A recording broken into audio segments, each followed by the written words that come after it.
I'm Rick James. This spring, coming to a theater near you, catch Super Freak, the Rick James story, a stage play produced by Jacarius Johnson Productions, starring Stokley Williams, lead vocalist and drummer from Mint Condition.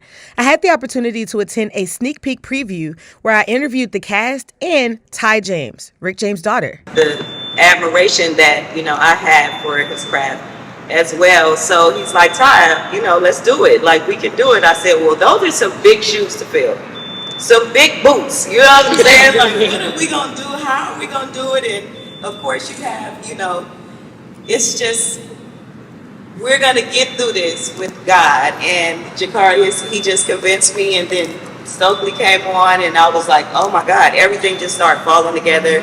And ultimately, my goal is to make sure that I make my dad proud. I always feel like he's watching down and, saying, you better get this right.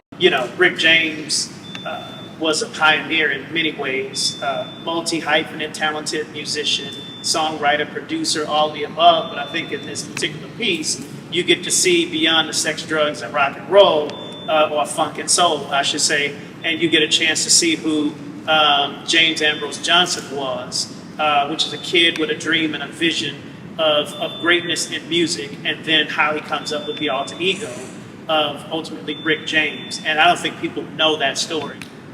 Being part of the soundtrack to my life, basically, going back to my childhood, as a young man coming into manhood, he talked about a lot of things that were ringing true for a lot of us, just the musicality. He wanted to be a musician, he embodied all of that, so it never left me. Some of the songs that he wrote and things that he did, I was even surprised to know that he did music for white groups that went on to sing at Woodstock. So it's just a part of history that's being chronicled that's kind of missing from us right now. We don't know about it. So part of the mission in all of this is cementing his legacy and celebrating him, and he's worthy to be celebrated. In Houston, Super Freak runs March 14th through 17th at the Hobby Center.